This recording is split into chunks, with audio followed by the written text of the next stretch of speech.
The night Augustin Mercer turned 63, nobody threw him a party. Not because people forgot. Not exactly. It was more that the years had slowly, quietly rearranged the people around him until there were very few left to remember. His wife, Loretta, had passed 4 winters ago. A stroke, sudden, on a Tuesday morning while she was making oatmeal. His son lived in Phoenix and called on birthdays, sometimes. His daughter hadn't spoken to him since the argument about the house. The one Loretta left behind. The one Augustin refused to sell because it still smelled like her in the hallway near the linen closet. So on the night of his 63rd birthday, Augustin sat alone at the kitchen table with a grocery store cupcake. The kind with too much frosting. The kind Loretta would have laughed at. And he ate it slowly, watching the window fog up from the cold outside. He had driven a city bus for 31 years. Route 14, downtown Cleveland to the east side, 6 days a week, holidays included. He knew every pothole on Euclid Avenue. He knew which stop smelled like exhaust and which one smelled like the bakery on the corner of 79th. He knew the regulars, the night shift nurses, the college kids, the old man with the cart who rode to the end of the line and back just to have somewhere warm to sit. Augustin knew all of them. And most of them, if you stopped them on the street and described them, heavy-set black man, gray at the temples, reading glasses he wore and a chain around his neck, most of them would not have been able to tell you his name. That is the invisible math of service. You give, and this city keeps moving, and most people never look up from their phones long enough to notice the hands on the wheel. He had 3 months left until retirement. His supervisor, a younger man named Gary, had already started making jokes about the party they'd throw. Augustin smiled when Gary said it. He didn't tell Gary that he wasn't sure he wanted a party. He wasn't sure what came after 31 years of the same route, the same hours, the same seat worn into the shape of him. He was thinking about all of this. The cupcake, the quiet, the 3 months, when his phone buzzed on the table. A text from his daughter, Simone. "Happy birthday, Dad. Hope you're doing okay." That was all. No call. No mention of coming to visit. Just 7 words and a period that felt somehow like a door closing. Augustin read it twice. Then he set the phone face down on the table and finished the cupcake. The following Thursday was the kind of February night that Cleveland does better than anywhere else in the country, which is to say, it was brutal. The wind came off Lake Erie like it had somewhere to be, and the temperature had dropped to 11 degrees before sundown. The city had issued a cold weather advisory. The shelters downtown were full. Augustin pulled Route 14 that night, the 10 p.m. to 2 a.m. shift. The bus was mostly empty, a few passengers scattered in the back, each one in their own world, earbuds in, heads down. At the stop on Chester Avenue near the old theater with the broken marquee, the doors opened and nobody got on. Augustin was about to close them when he saw her. She was standing just outside the cone of the streetlight, so at first he almost missed her, an older woman. He would later guess mid-70s, wearing a wool coat that had been good once, maybe 20 years ago. No hat, no gloves.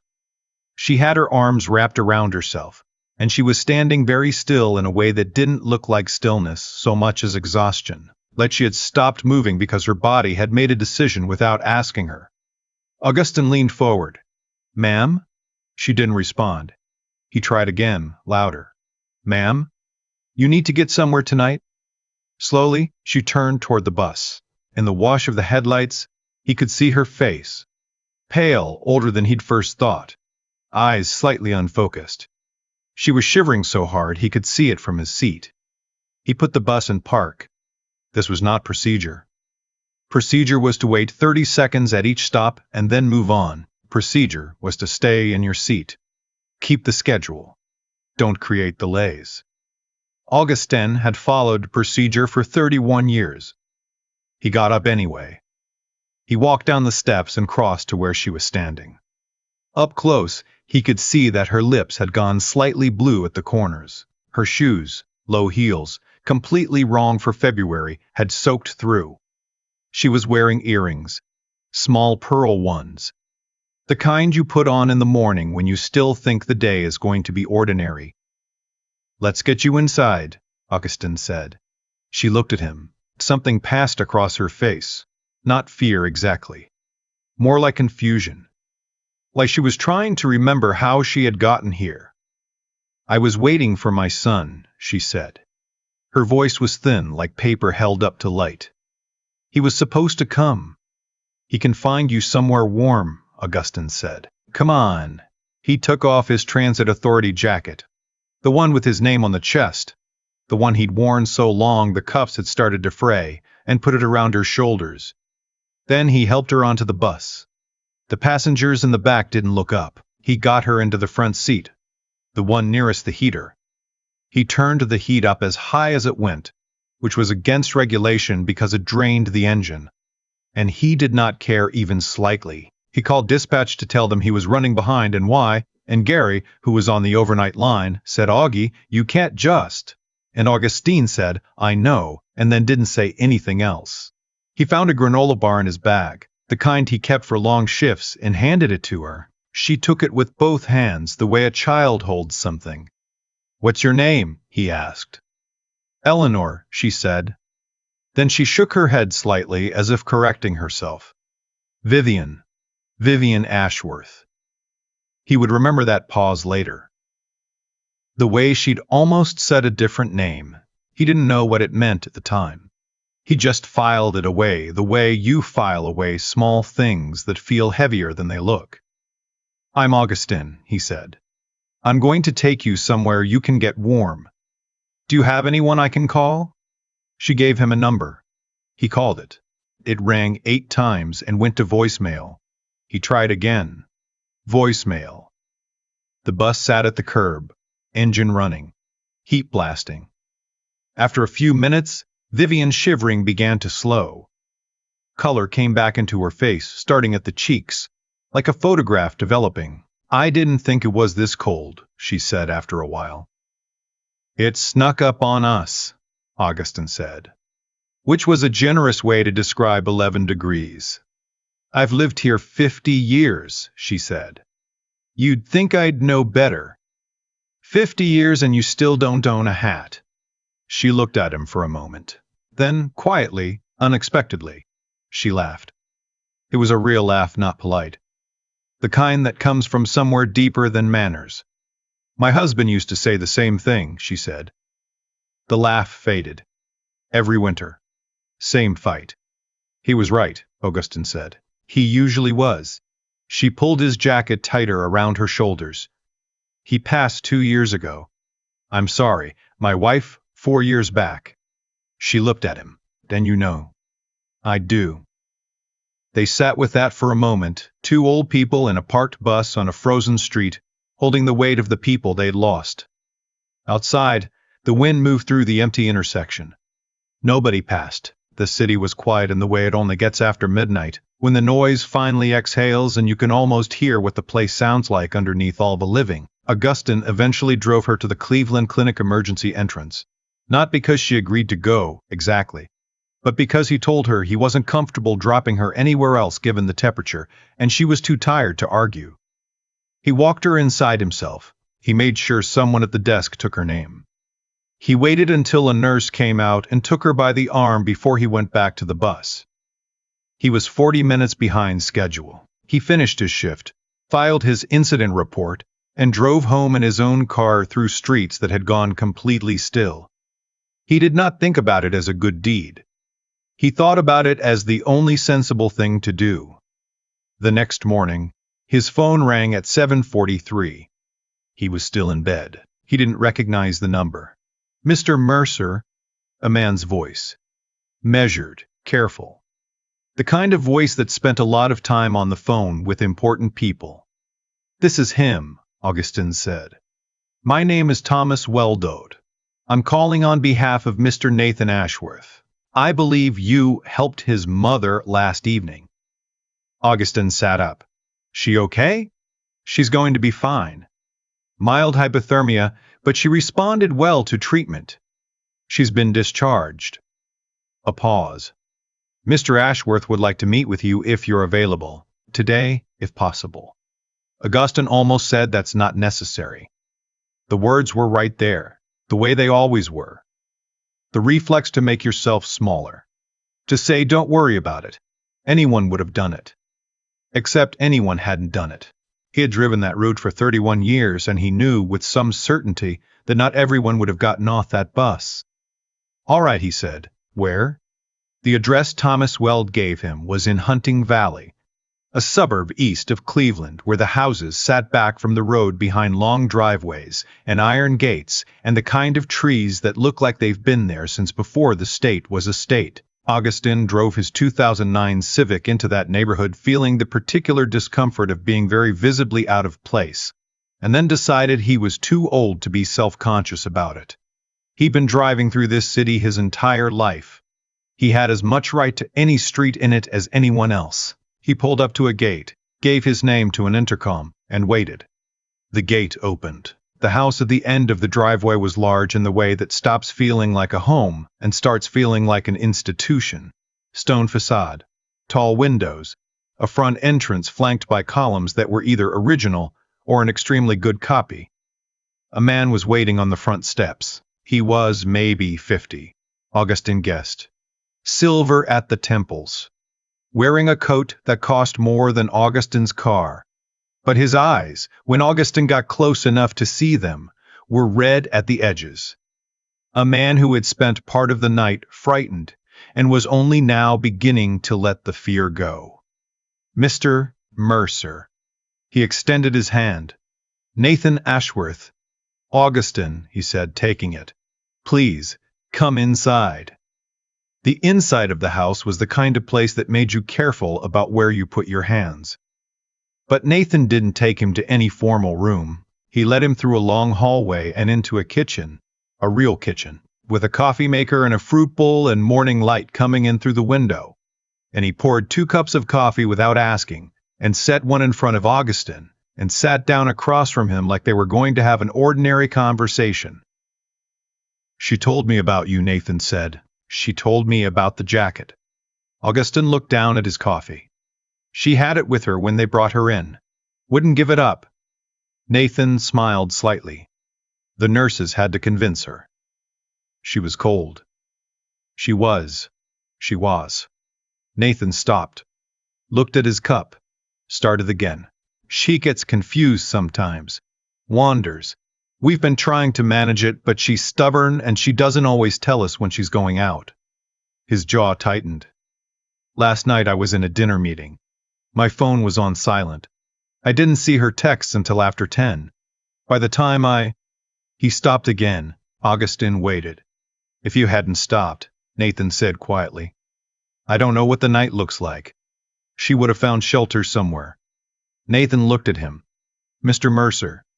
Augustin. He paused. The temperature was 11 degrees. She'd been standing at that stop for 40 minutes. She wasn't oriented enough to know she needed to call for help. He pressed his lips together. I know what the night looks like without you. I've been awake thinking about it since midnight. Augustin didn't say anything. I want to help you, Nathan said. And I want to be clear that this is not charity. This is... I am a man who believes that what people do for each other matters. That it should be acknowledged. That the person who does something that saves your mother's life should not just go back to driving a bus and never hear from you again. I was doing my job, Augustin said. Getting off the bus was not your job. A silence. Outside, a bird was singing somewhere in the winter trees, an absurd, hopeful sound for February. I understand you're retiring in 3 months, Nathan said. Augustin looked up. Thomas did some research. I hope that doesn't feel intrusive. It does, I know, I'm sorry. But I wanted to understand your situation before I presumed to offer anything. He turned his coffee cup slightly in his hands.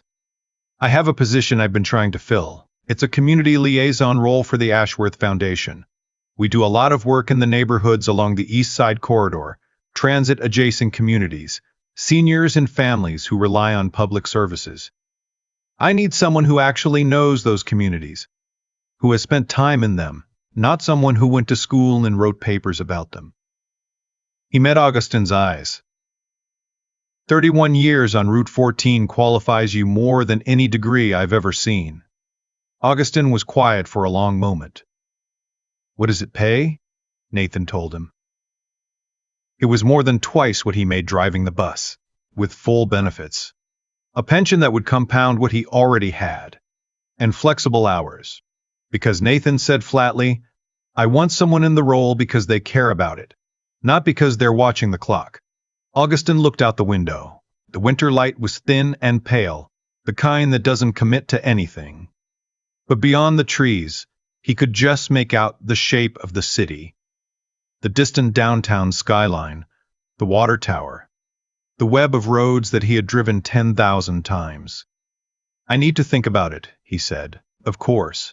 Nathan reached into his jacket pocket and slid a card across the table. Take whatever time you need. Augustin picked up the card, looked at it, set it on his knee. How is she? He asked. Your mother. Embarrassed, Nathan said, and asking when she can return your jacket. She can keep it. She won't. Nathan's expression shifted, softer, almost amused. She's already told me she's going to have it dry cleaned and monogrammed and returned within the week. She said, and I'm quoting directly, that a man who gives you his coat in February deserves to have it given back properly. Augustin smiled. He couldn't help it. He thought about Loretta, about the way she used to say that most people go through life looking for someone to take care of them. And the ones who are quietly, stubbornly taking care of everyone else are the ones who hold the whole thing together. He had thought of it as a nice thing she said, something she believed about him because she loved him. Sitting in this kitchen, in this house he never expected to be in, he wondered if she had been right in a way that extended further than she knew. He called Nathan Ashworth 4 days later. He said yes. He finished his last 3 months on Route 14 the same way he had finished every shift for 31 years. On time, en route, the heat turned up for the man with the cart who just needed somewhere warm. On his last day, Gary threw him the party he'd promised. There was sheet cake from the grocery store. Too much frosting, the kind Loretta would have laughed at. His dispatcher cried. 3 of his regular passengers showed up, which he had not expected, and which did something to his chest that he was not prepared for. He started at the Ashworth Foundation on a Monday in May, and Vivian Ashworth, true to her word, appeared at the transit garage on the Friday before his last shift. Jacket dry cleaned, folded in a box with tissue paper. His name embroidered in navy thread on the inside lining. She pressed it into his hands with both of hers. Her eyes were steady, the confusion of that February night completely gone. Just a sharp, warm woman who had been through enough of life to know exactly what she was doing. You didn't have to, Augustin said. I wanted to, she said. There's a difference. I think about Augustin Mercer a lot. Not because his story is unusual. People do good things every day, in parking lots and bus stops and checkout lines and hospital waiting rooms, and most of it goes unrecorded and unrewarded, and the world keeps turning anyway. I think about him because of the specific arithmetic of that night. 11 degrees. A woman standing in the dark. An empty stop where a driver was supposed to close his doors and keep moving. And a man who got up anyway. Nobody asked him to. Nobody was watching. Getting off that bus cost him 40 minutes, 1 jacket, and a reprimand from dispatch that stayed in his file for the rest of the quarter. There was no calculation involved. There was no plan. There was just a person in trouble and another person who could not make himself drive away. That's it. That's the whole thing. We spend so much energy looking for the right moment to be good, waiting for the situation where it will be recognized, where it will count, where someone with the right last name will be watching. And meanwhile, the real moments are happening constantly, at bus stops and street corners, in grocery store parking lots, in the faces of strangers who are one small act of decency, away from making it through the night. Augustin didn't know who Vivian Ashworth was. He didn't know about Nathan. He didn't know about the foundation or the job or any of it. He just knew it was 11 degrees, and she was alone, and he had a jacket. What would you have done?